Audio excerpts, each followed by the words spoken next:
Hello, good evening. Welcome again अपने YouTube channel, जिसका तो नाम तो रखा नहीं गया है। क्लास 10 के लिए आज हम वीडियो बनाने आए हैं।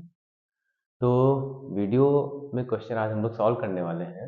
Prove that root two is an irrational number. Root two को एक इरेशनल नंबर प्रूव करना है। वो हमको पता है कि रूट टू एक इरेशनल नंबर है। तो उस नंबर को इसको प्रूव करने से पहले कुछ चीजें हमको याद रखनी पड़ेंगी। बुक में ऑलरेडी एक थ्योरम दी हुई है, let p be a prime number if p divides a square then p divides a where a is a positive integer. ठीक है, अगर p एक कोई प्राइम नंबर है, ठीक है, और a एक कोई इंटीजर है, तो p अगर उसके स्क्वायर को डिवाइड करता है तो p उस नंबर को भी डिवाइड करेगा। उससे पहले एक और चीज पढ़ते हैं, फैक्टर फ्रॉम मल्टीपल्स, जो अभी हमारा जब इसमें प्रूफ करेंगे तो हमको यूज होंगे। फैक्टर क्या होता है? अब फैक्टर इज अ नंबर, एक फैक्टर ऐसा नंबर है p, ठीक है, is the number a factor of a number, a factor of a number, कोई एक नंबर है p, is the number which divides that number p। किसी भी नंबर का फैक्टर जो है वो नंबर होता है जो उसको डिवाइड कर सके। जैसे अगर हम बोल दें 8 का फैक्टर क्या क्या होगा? 8 का फैक्टर, 8 को कौन कौन से नंबर डिवाइड करेंगे? 8 हो जाएगा, 1 से डिवाइडेड हो जाएगा, 1 के टेबल में आता है, ओके। 2 से डिवाइड हो जाएगा, फिर 4 से डिवाइड हो जाएगा, फिर 8 से। तो 8 के फैक्टर्स क्या हो गए? 1, 2, 4 और 8, ठीक है। तो अब यहाँ समझो, अ फैक्टर, ये जो इतने सारे फैक्टर हैं, अ फैक्टर ऑफ अ नंबर, इस नंबर का फैक्टर वो नंबर्स होते हैं विच डिवाइड्स दैट नंबर, जो इस नंबर को डिवाइड करे। फैक्टर समझ में आ गया? अब मल्टीपल आ जाते हैं। मल्टीपल, मल्टीपल होता है अ multiple of a number P, कोई एक नंबर पी है, उसका मल्टीपल इज द नंबर, वो नंबर होता है विच इज डिविजिबल बाई, जो इससे डिवाइड होता हो। जैसे अगर हम 8 का ही देखते हैं, 8 का मल्टीपल, 8 का मल्टीपल क्या होगा? 8 से कौन कौन से नंबर डिवाइड होते हैं? 8 से 8 खुद डिवाइड होता है, और कौन सा डिवाइड होता है? 16, ठीक है, फिर 24, फिर 32। मतलब शॉर्ट में बोले कि 8 का मल्टीपल या 8 के टेबल में जितने भी नंबर आते हैं वो सारे नंबर होते हैं उस नंबर के मल्टीपल, ठीक है। तो ये सारे नंबर जो इधर दिए हुए हैं 8 से डिवाइडेड है, डिविजिबल बाई 8, ठीक है। फैक्टर आगे समझ में, मल्टीपल समझ में आ गया। अब यहाँ पे देखो, अगर 8 का फैक्टर 1, 2, 4 एंड 8 है, ठीक है, तो इसका मतलब क्या कैसे लिख सकते हैं? यहाँ पे लिख सकते हैं 2 इज अ फैक्टर ऑफ 8, ठीक है। 2 8 का फैक्टर है, ओके। क्या 8 2 का मल्टीपल है? मतलब अगर चेक करने को बोल दे, check whether 8 is a multiple of 2, तो अब इसको चेक करने के लिए हम देखेंगे क्या 8 2 के टेबल में आता है? आता है। तो इसका मतलब इसका उल्टा क्या लिखेंगे? इसका उल्टा लिखेंगे 8 इज मल्टीपल ऑफ, ठीक है। अगर 2 is a factor of 8 then 8 is multiple of 2, दोनों एक दूसरे का वाइस वर्सा है, ठीक है। उसके बाद एक हमारे पास आएगा रेशनल नंबर, उसके बाद सिंपलेस्ट फॉर्म। रेशनल नंबर क्या होता है? रेशनल नंबर इज, जिसको p अपॉन q के फॉर्म में लिख सकते हैं, where p and q are integers and q is not equal to 0, ठीक है। छोटी क्लासेस में पढ़ा है। लेकिन simplest form of a rational number, rational number का सिंपलेस्ट फॉर्म क्या होता है? जैसे लिखा हुआ है 4/6, 4/6 लिखा हुआ है रेशनल नंबर। इसका सिंपलेस्ट फॉर्म क्या होगा? इसको हम कट करते हैं, 2 से कट, 2 2 जा 4, 2 3 जा 6, क्या आया? 2/3। 4 और 6 को हमने किससे, सिंपल एक नंबर ऐसा है 2 से कट किया, ठीक है। तो यानी कि 2 कट किया, यानी कि 2 से 4 भी डिवाइडेड, 2 से 6 भी डिवाइडेड है, मतलब एक कॉमन फैक्टर 2 मिला, 2 से कट कर दिया, 2/3 है। अब किसी से कट होगा? नहीं होगा। 2 1, इसका मतलब 2 और 3 अब किसी भी नंबर से डिवाइडेड नहीं होंगे। किससे होंगे? सिर्फ और सिर्फ 1 से। किसी भी नंबर का फैक्टर 1 हमेशा होता है, मतलब जितने भी नंबर होते हैं वो या तो खुद से या 1 से डिवाइडेड होते हैं। तो ये 2/3 हो गया, ये इस रेशनल नंबर का क्या हो गया? Simplest form. सिंपल वे में कहें कि 2 और 3 का एक और सिर्फ एक कॉमन फैक्टर बचा है, वो भी क्या बचा है? 1। या फिर 2 and 3 have only one no common factor other than 1, क्योंकि 1 तो हर एक नंबर का कॉमन फैक्टर होता है। ठीक है, तो ये चीज समझ में आ गई है। ठीक है, तो नोट कर सकते हैं। इसके बाद हम पढ़ते हैं prove root two is an irrational number. इसको पढ़ेंगे हम कॉन्ट्राडिक्टरी मेथड से। कॉन्ट्राडिक्टरी मेथड होता है कि उसको हम जो प्रूफ करने को बोले उसका उल्टा मान लेते हैं। ठीक है, उसके बाद और खुद को ही रॉन्ग प्रूव करते हैं। ठीक है, तो क्या करना है कि prove that root two is an irrational number. ठीक है, तो मान लेते हैं रूट टू एक रेशनल नंबर है। Let root two is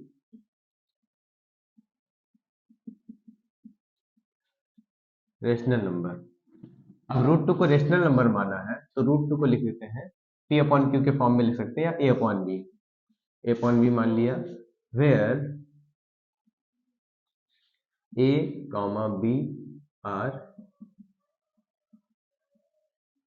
integers and b is not equal to 0. Also HCF a comma b equals to 1। HCF क्यों लिखा है? मतलब a और b का सिर्फ और सिर्फ एक कॉमन फैक्टर है, वो भी 1 के अलावा, मतलब कोई भी कॉमन फैक्टर नहीं है। ठीक है, root two equal to A upon B आ गया। यहाँ पे सॉल्व करते हैं, यहाँ से आ जाएगा root two b equals to a, b को धर लिया है, फिर दोनों तरफ हम कर देते हैं square by squaring both side.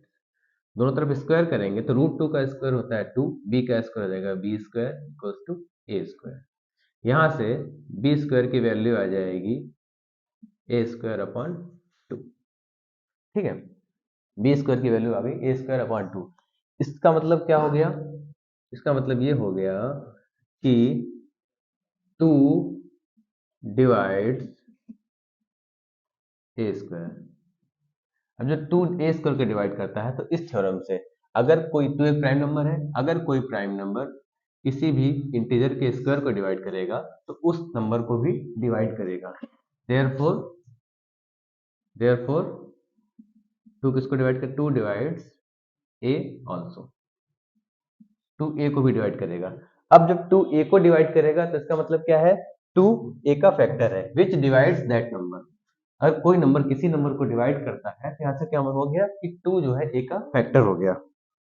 यहाँ से क्या आ गया, इट मीन्स 2 इज अ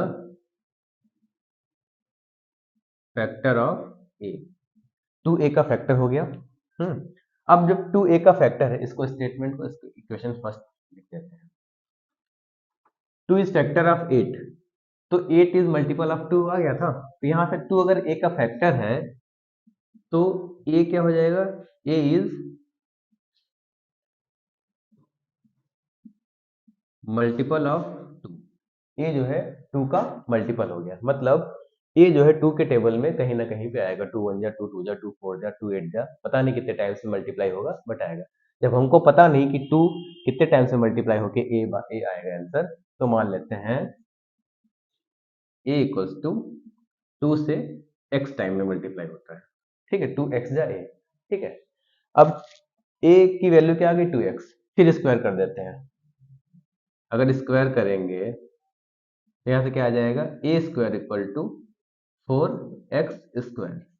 ठीक है, अब ए स्क्वायर की वैल्यू यहाँ पे कितनी थी, 2b स्क्वायर, तो ए स्क्वायर की जगह क्या रख दिया हमने, 2b square equals to 4x square. यहाँ से सॉल्व करोगे तो एक्स स्क्वायर की वैल्यू आ जाएगी बी स्क्वायर डिवाइड बाई। ठीक है, यहाँ से एक्स स्क्वायर की value b square divide by 2 आ गई। अब इधर तो लिख लिया होगा। ठीक है, तो इधर मिटा देते हैं।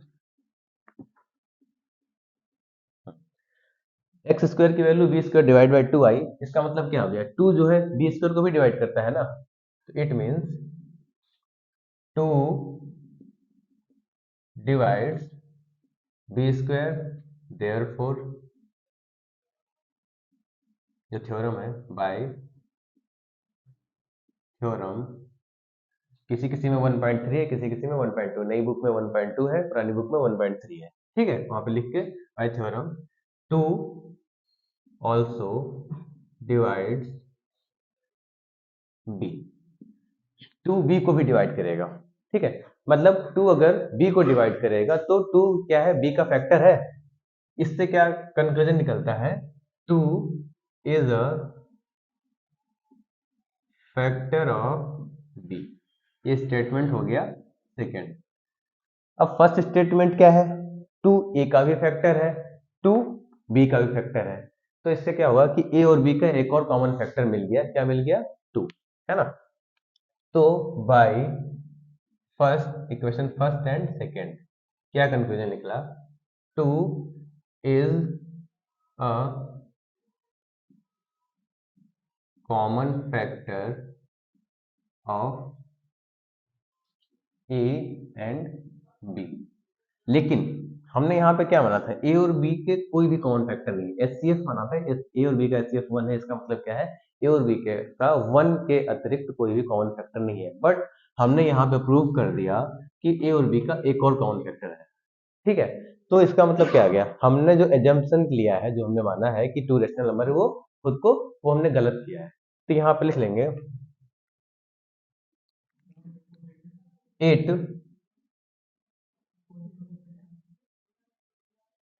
contradict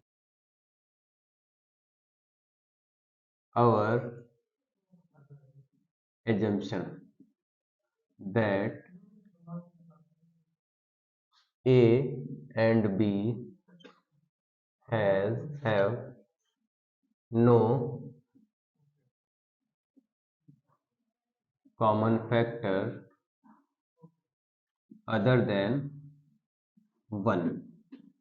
ठीक है, therefore our assumption is wrong। जो हमने माना था, हमने क्या माना था, √2 इज रेशनल नंबर, वो हमारा assumption गलत है। जब assumption गलत है तो इसका मतलब √2 इज इरेशनल नंबर।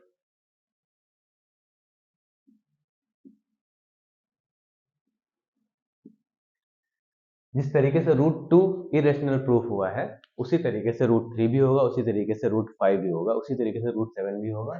ठीक है, तो सारे जो भी √2, √3, √5, √7 को इरेशनल प्रूफ करने का यही मेथड है। उसके लिए थ्योरम समझनी पड़ेगी। ठीक है, तो यहाँ पे समझ में ना आए कमेंट सेक्शन में बता देना। आज के लिए इतना ही वीडियो है, देख लो।